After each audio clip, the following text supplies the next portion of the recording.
down the backstretch they go. Call it a car length. Larson doing everything he can now to try to close that gap into 3. He's got a car length and a half behind the leader.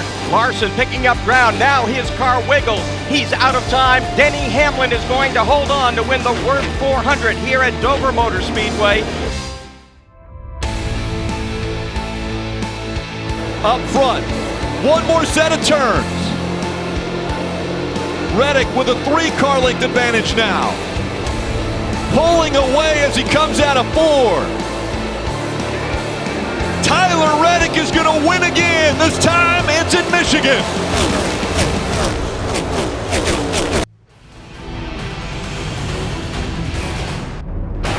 Reddick, one more chance. Through 3 and 4 for the final time. He goes up the racetrack. Logano goes up to block. Off turn 4. Logano is going to win in Nashville.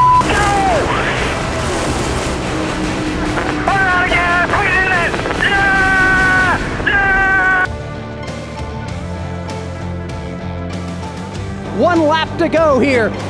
Blaney's got a problem. Ryan Blaney is off the pace. Austin Cindric is the new race leader in turn number 1. His last win was the Daytona 500 back in 2022, but he's going to win here this afternoon at Worldwide Technology Raceway. He is tantalizingly close to that victory, but here comes Harrison Burton for the Wood Brothers. He's being pushed by Parker Retzlaff, and the 23-year-old from Huntersville, North Carolina, is at the front of this field and may race his way into the playoffs. Busch goes low, Burton blocks, he gets back up, comes to the line. Jeff, your little boy, has done it. Harrison Burton wins in Daytona and does what his uncle and dad did.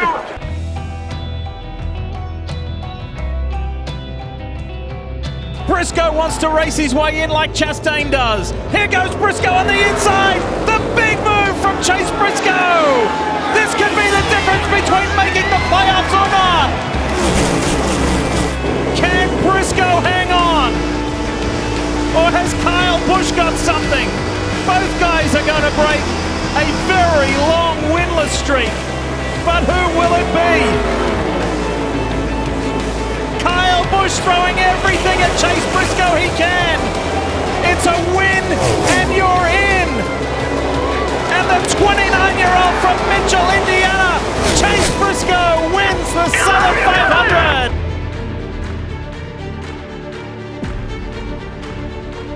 Dan Gisbergen, who happens to be mentored by Marcus Ambrose. Marcus will be back in Australia watching this, and it's shades of Keselowski and Ambrose all over again. Buescher gets on the inside of SVG and says, "You pushed me around earlier, I'm going to give it back." Incredible on this final lap. Ben Gisbergen's only got one real shot left at it. Maybe 2. Thinks about it into turn 6. Did Buescher save the best to last? Or has Van Gisbergen got a little payback? He gets wide. He loses it almost. He has to gather it up, but he can't do it. Chris Buescher wins at the Glen in the most spectacular style. What did we just see?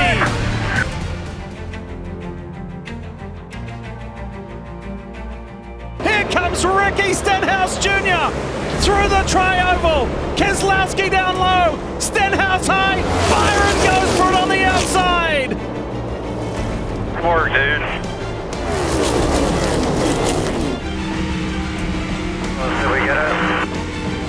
Ricky Stenhouse Jr. wins for the first time since he won the Daytona 500. Check out how close this was. Wow. 0.06 of a second. Holy cow, boy. Holy cow.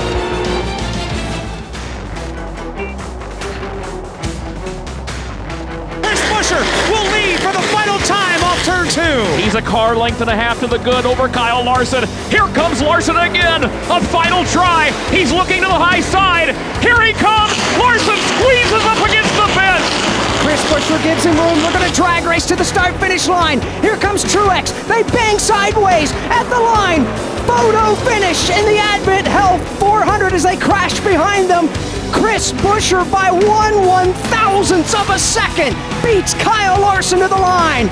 So after looking at it, and we just got an opportunity to see the still shot of it, it was by the closest of margins, Steve Post. Now Kyle Larson is the winner.